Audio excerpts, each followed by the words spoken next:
Čau, te Raivis, un kopš 2010. gada es strādāju tikai pārdošanā. Esmu apmācījis simtiem pārdevēju.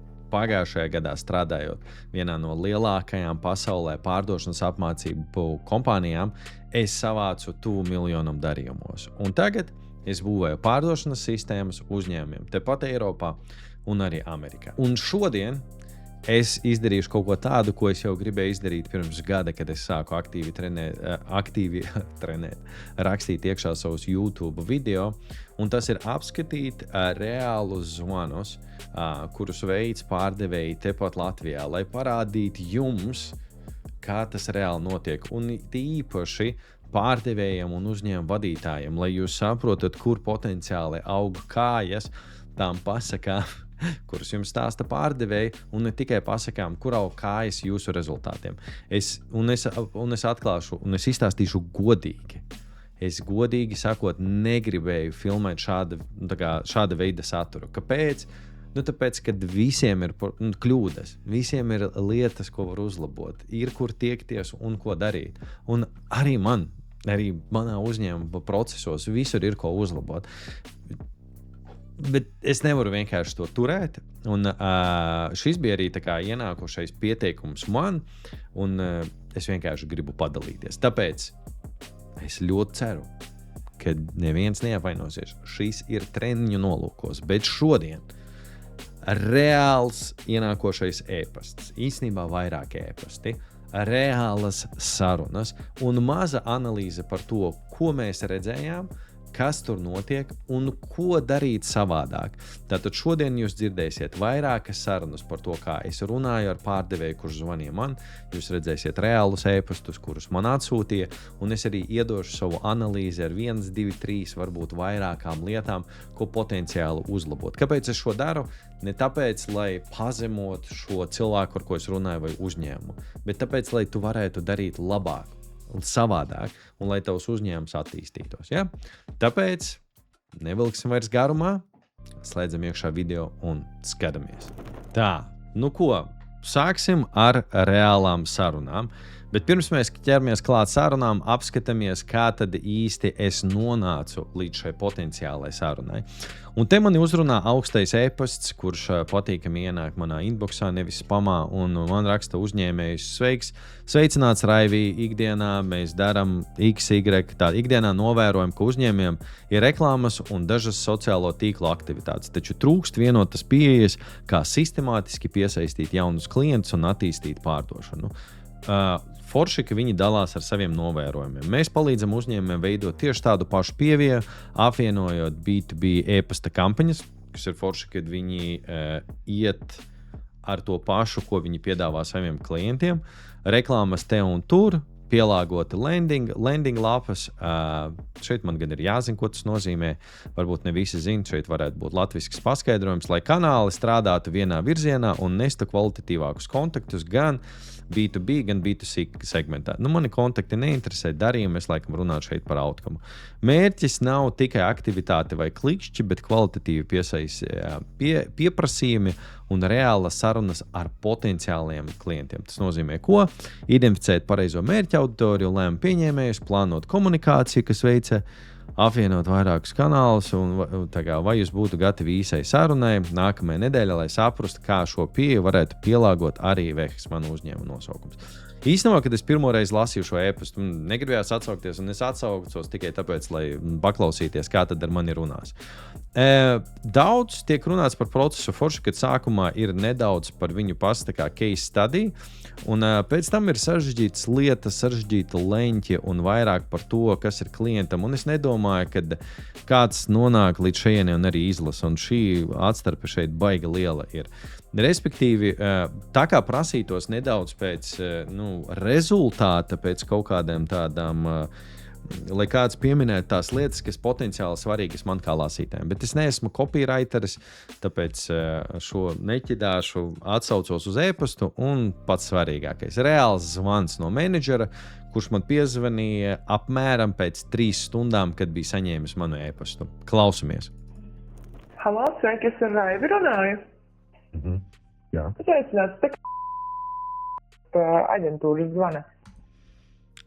pirmā mazā lieta, un jūs to jau, ja skatāties šo kanālu, jau zināsiet. Nevajag prasīt, ja jūs zinat vārdu, kam jūs zvanat, un es atbildēju to no sava privātā e-pasta no Raivis. Ja ir zināms vārds, kam tu zvani, nevajag prasīt vai. Jo tad, kad tu saki vai tu Raivis, kā tu izklausies?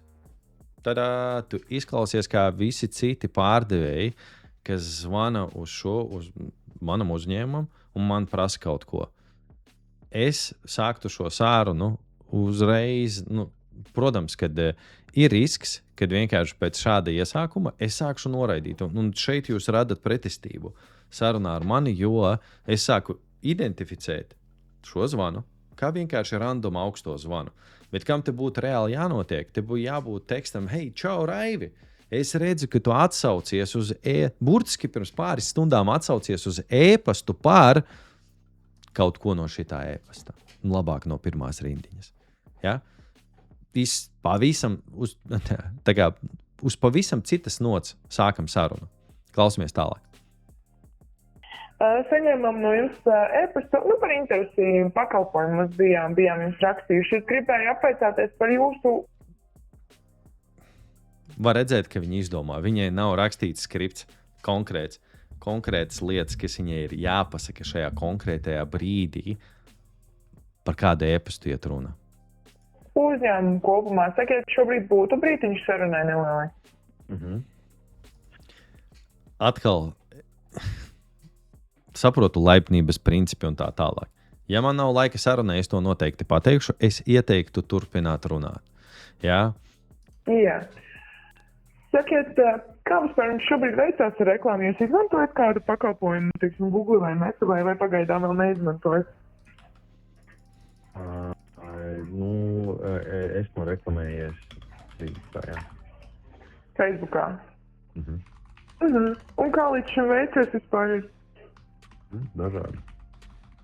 Dažādi. Es tik redzu, mājaslapa ir diezgan jauna, vai ne, jums izveidot? Jā. Un šobrīd ir Labā ziņa ir tāda, ka viņa uzdod jautājumus, bet vai šie jautājumi viņai kaut ko dod? Tas nav skaidrs, un te ir jāatcerās to, ka tad, kad tu tā veids zvanu priekš tam, lai ieplānot tikšanos, visticamākais, ka tev ir limitēts skaits ar jautājumiem, kurus tu varēsi uzdot klientam, nevis viņš tev atbildēs uz 100 jautājumiem. Viņiem jābūt ir konkrēti par tēmu, tur jābūt tunelim, uz ko tad tu ej. Un interesanti ir tas, kad viņi e-pastā man raksta par veidiem, kā piesaistīt klientus ar dažādām kampaņām, un tagad mēs jau runājam par manu mājaslapu. Man nedaudz tas ir dīvaini, bet klausamies tālāk. Aktualizēt reklāmu uzņēmumā? Iespējams, jā. Un es vēl vēlējos apvaicāties par to klientu segmentu, kas jums vispār ir. Jums, cik saprotu, ir aktuāli biznesa klienti, vai ne? Var uzdot labāku jautājumu. Nevis cik es saprotu, bet kāda veida klienti jums ir vajadzīgi uz doto brīdi. Lai es stāstu, jo savādāk viņa tagad saka un prasa man tikai jā, nē jautājumu. Un tas iemesls, kāpēc es atbildu un īsi, ir tikai tāpēc, ka es reaģēju uz to, ko viņa man saka. Es pat necenšos būt grūts klients te. Par nozarēm tieši konkrētāk ir varbūt kādas jau nozares, kuras jūs teikt, ka ir tās aktuālās? Vienkārši piefiksēt. Nav tādas nozares. Viss kopumā. Jā. Atkal šeit jautājums. Es viņai dodu atbildi uz jautājumu ar to, ka man nav tādas konkrētas nozares. Pirmais jautājums, kas nāk prātā, ok, skaidrs, tad jūs tā kā strādājat pilnīgi ar visiem, ja? Lai es labāk saprastu potenciālu no reklāmām, ar ko mēs strādātu, varbūt, kas ir bijuši jūsu pēdējais 1, 2, 3 klienti, ar ko jūs strādājat, kādās nozarēs? Tas jau iedot vairāk informācijas par klientu. Un, tad laikam nākamais solis, ko es vēlējos pateikt, ir, ka vēlētos uzaicināt jūs uz online tikšanos ar mums. Respektīvi, jautājumus viņa prasīja priekš sevis, lai kaut kādā veidā laikam mani kvalificētu. Tad viņa zvana, es esmu atsaucies, viņa kaut kādā veidā kvalificē, vai es esmu kaut ko sapratis, apzinājies kaut kādu problēmu, vai vēl kādu lietu. Nekā. Man kā potenciālam klientam šīs sarunas laikā, es vienkārši iedevu visu kaut ko viņam, un viņi tagad mani aicina uz tikšanos. Jā. Konkrētāk, jo tā nebūtu metas pakalpojumi, ja jums klients ir biznesa klients, bet tie visticamāk būtu Google pakalpojumi, e-pasta mārketings, par kur arī rakstījām jums. Vai jums interesē arī meta tieši? Nezinu. Un tagad klients viņa pati man sāk stāstīt jau par solūšanu risinājumu, kas man derēs, nemaz līdz galam nesaprotot, ko es esmu darījis. Ko es vispār gribu atrisināt? Kāpēc? Kāda vēl pēc es vispār atsaucos? Kas ir zem tā virspusējā līmeņa, ka man interesē iespējams kaut kāda reklāma? Un tagad notiek sliktākais. Pārdevēja kaut ko sākt pieņemt, viņa jau pieņēma pirms tam, visu cieņu viņai vēlreiz. Tas ir ok, ka tu šitā pārdot, jo tev visticamākais neviens nav trenējis. Tā nav tava vaina. Tā ir uzņēmuma vaina, kurā tu strādā. Bet tu arī vari uzņemties atbildību par šo. Un kaut ko darīt lietas labā. Un tagad viņa man sāk stāstīt par kaut kādu šablonu. Un kas ir sliktākais, kas šeit var notikt? Šajā brīdī viņa man piemin meta reklāmu, vai viņa man saka, tad visticamākais, tāpēc, ka mums vajadzīgi tādi klienti, tad mums vajadzēs iet un darīt šo. Varbūt es no tā baidos kā no velna. Un te mūsu saruna arī varētu beigties. Es pateiktu, Googles man jau ir. Visu labu. Viss. Ok. Tad izskatīsim iespējas. Tas būtu aktuāli, ja? Un kad būtu vispār brīvāks laiks, teiksim, šonedēļ, piekdienu vai nākamnedēļ? Varam arī ceturtdienu. Vienkārša lieta, kad jūs plānojat tikšanās, cenšaties viņas ieplānot ar saviem potenciāliem klientiem pēc iespējas ātrāk. Jo tas mans gatavības līmenis, jo tālāk viņš iet, jo tālāk būs ieplānot tikšanās, jo mazāk aktuāli man tas visticamākais būs, un es atcelšu tikšanos. Es starp citu arī to redzu auditos. Tie uzņēmumi, kas plāno aktīvi tikšanās, viņiem ir lielāks daudzums. Tur arī var redzēt, ka jo tālāk tiek plānotas tikšanās, jo mazāk cilvēki ierodās. Šeit atkal nav struktūras vienkārši. Nav šis novērots, nav apzinātības par to, ka, man pašam ir izdevīgāk, ja šī tikšanās ir ieplānota ātrāk.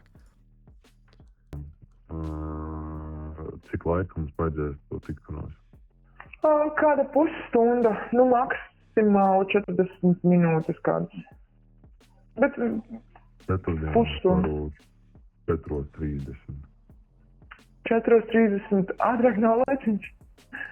Mēs vienkārši līdz 4 strādājam ceturtdienā, diemžēl. Piekdien varbūt tās, kad ir laiks? Piekdien nebūs laiks. 3. Jā, mēs varam ieplānot tikšanos ceturtdien 3, bet tad es būšu tikai pusstundu pirms tam un 3:30 ir nākamā tikšanās. Labi, tā varam izdarīt. Labi. Ok. Vēl viena lieta. Atkal. Viņa saka, ka saruna aizņems 30-45 minūtes. Es zinot to, bet šis jau ir tā kā advanced level, tas nav visiem, jā.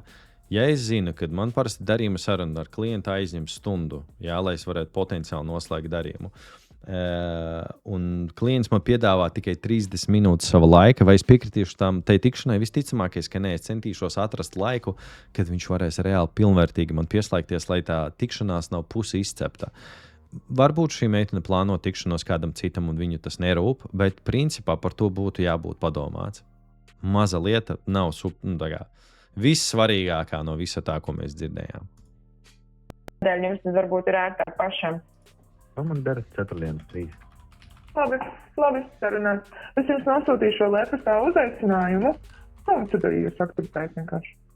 Labi, sarunāt, paldies jums līdz ceturtdienai. Visu labu. Tā, un tad, respektīvi, šis ir tās kritiskākās kļūdas, ko mēs dzirdam, bet faktiski svarīgākais, ko es teiktu, kas būtu jāizslēdz, būtu, protams, šis gals, ka te nav atrasta problēma. Tā ir lielākā problēma. klients, es nesaprotu, priekš kam nāk uz tikšanos, es nāku un tāpēc, ka es vienkārši atsaucos. Šis zvans man nekā nepalīdzēja, varbūt palīdzēja uzņēmumu, ar kuru es runāju, un tūlīt būs otra saruna ar viņiem pēc tam, kad viņi jau ir ieplānojuši tikšanos. Šīs lietas, šīs 3 lietas uzsāk sarunu no nepareizās kājas, un tu noteikti, un tu jau esi radījis tā kā pārdošanas pretestību savas sarunas laikā. Šīs pārējās lietas nerada vērtību priekš tam, lai es varētu ierasties tikšanos. Tā kā izlabo viņus, un, ja tu skaties šo tik tālu, jo esi noskatījies un uzlabo tā kā savu darījuma noslēgšanas sarunu. Un tagad pats interesantākais. Otrs zvans, pēc tam, kad jau ir tikšanās ieplānota, es nezinu, pēc stundas vai pēc 2. Vēlreiz atzvanījums. Ir tā, ka es sapratu tikko, ka mēs ceturtdien strādājam līdz 3 arī. Es varu piedāvāt jums e-pastā nosūtīt. Ko mēs varam piedāvāt? Un, respektīvi, tad, ja jums ir aktuāli, tad attiecīgi runāt laiku online nākamnedēļ. Tad jūs varētu apskatīties, kad jums varbūt ir pieejams. Jā, varam izdarīt? Jā. Labi, sarunā. Tad nosūtīšu ziņu no sevis un gaidīšu atbildi no jums. Paldies, Kobu. Jā, vispār. Un tagad lielākā kļūda manā skatījumā šajā procesā. Man vienkārši piezvana un pasaka, Becīt, nebūs tikšanās. Mēs tev nosūtīsim oferi. Un es līdz arī parādīšu e-pastu, kuru viņi man atsūtīja. Un skatāmies e-pastu, ko man atsūtīja. Šis ir e-pasts. Turpinot mūsu sarunu. Šī nav vienkārša konta vadība, bet gan komandas darbs jūsu uzņēmuma izaugsmē. Reklāmas kanāli un to pārvaldība. BAM, abi kanāli. Mērķis piesaistīt klientus. Iekļauta ir plānošana, izveide, testēšana, optimizācija, datu izvēle. Aģentūras maksa no 400 eiro par kanālu mēnesī. Un reklāmas budžets no 600 vienai platformā, apmaksājums tieši platformai. Un vēl kaut kādas viņu specializācijas. Tad vienkārši padomājiet no klienta perspektīvas.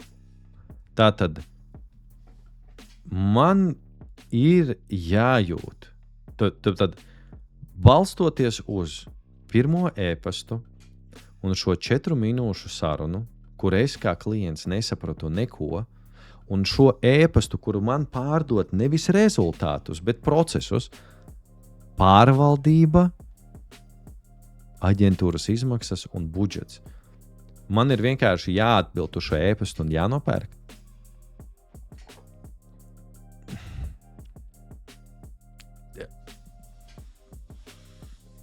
Es nezinu, man nav komentāru šajā brīdī.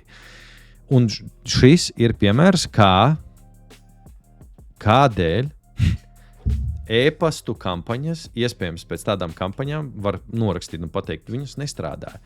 Bet nestrādāja jau viņas tāpēc, ka tas cilvēks, kas runāja ar šo klientu, nespēja nonākt līdz kaut kādai problēmai, ko es mēģinu risināt. Tā kā pakalpojumu pircējiem visticamākais maz interesē process.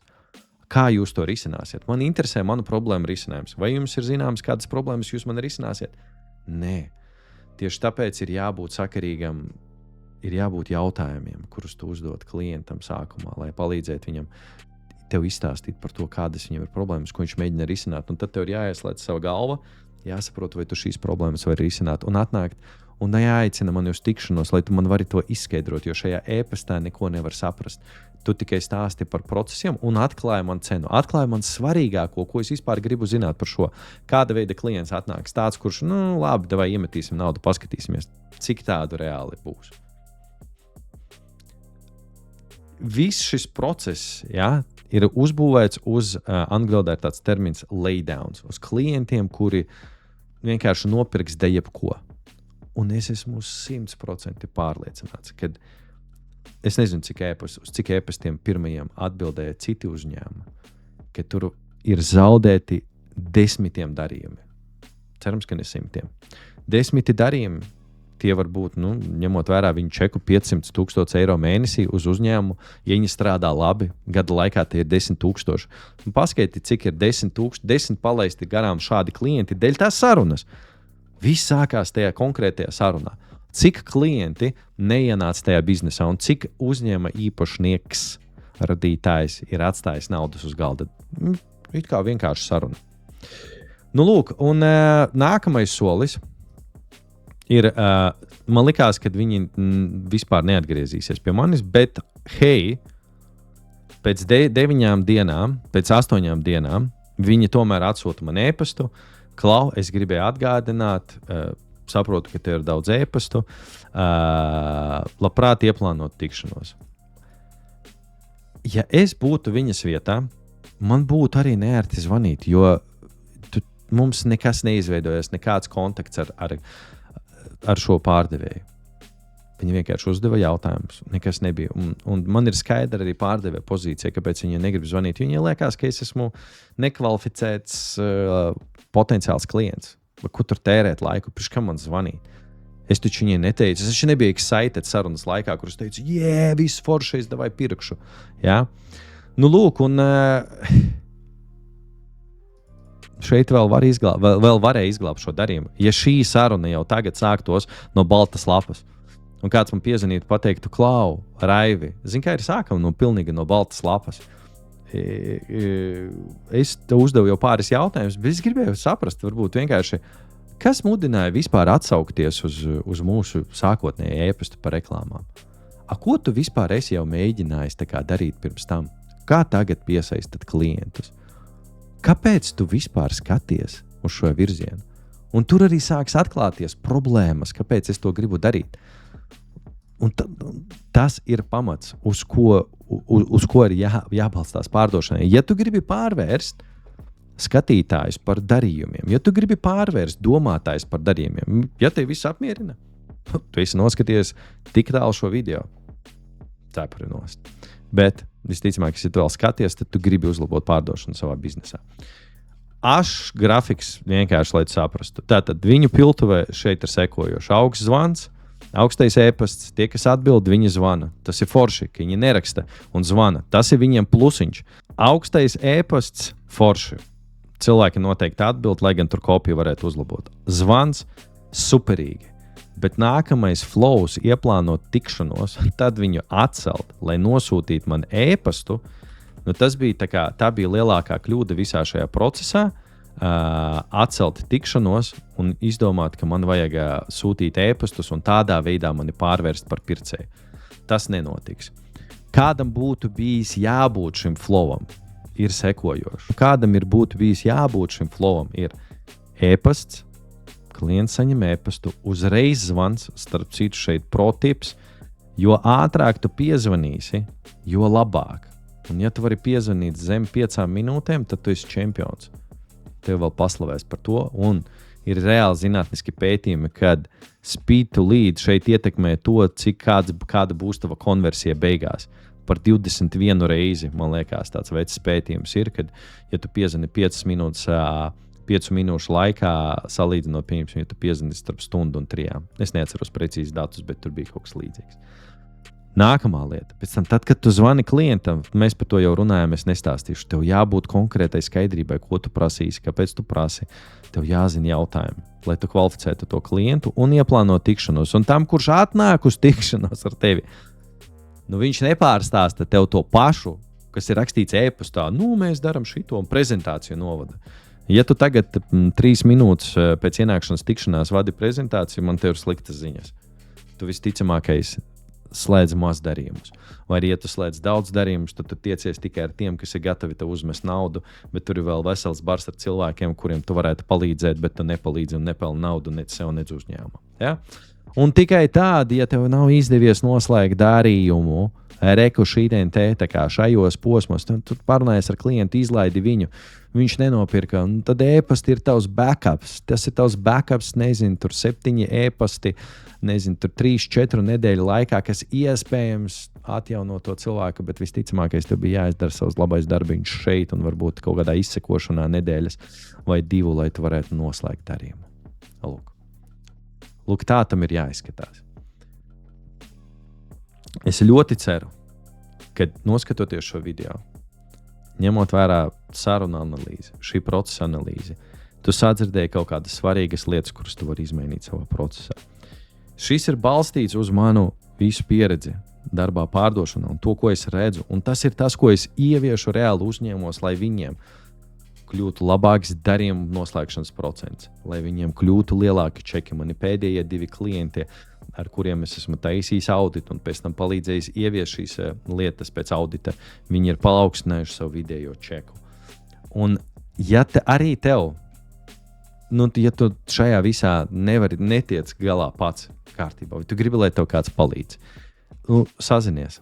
Ienāc manā mājaslapā, kas ir vehes.com. Vehes ar wehes.com. Un sazinies ar mani. Tur ir kontakti, formas, tur viss ir. Vienkārši atstāj pieteikumu. Šeit zem šī video arī būs links. Un es sazināšos ar tevi, un mēs paskatīsimies, kāda ir reāli tava šī piltuve darījuma noslēgšanas piltuve. Un es tev pat mūsu sarunas laikā iedošu kādu 1-2 idejas, ko tu vari reāli darīt lietas labā ar savu pārdošanas procesu, savā uzņēmumā, lai tu varētu vairāk noslēgt darījumus. Es zinu, šis video ir garš. Garāks kā citi video. Bet es gribēju reāli parādīt, kas notiek ar sarunām. Un ja tu esi noskatījies šo video līdz pašām beigām, vecīt, vai vecenīt, ne jau, bet dāmas un kungi, cepuri nost. Es redzu otru pusi šim ekrānam cilvēku, kurš ir reāli motivēts kaut ko mainīt un darīt. Man ir gods, ka tu noskaties šo video, un padod man ziņu par to, kā tev šie uzlabojumi ietekmēs tavu biznesu. Atstāj komentāru.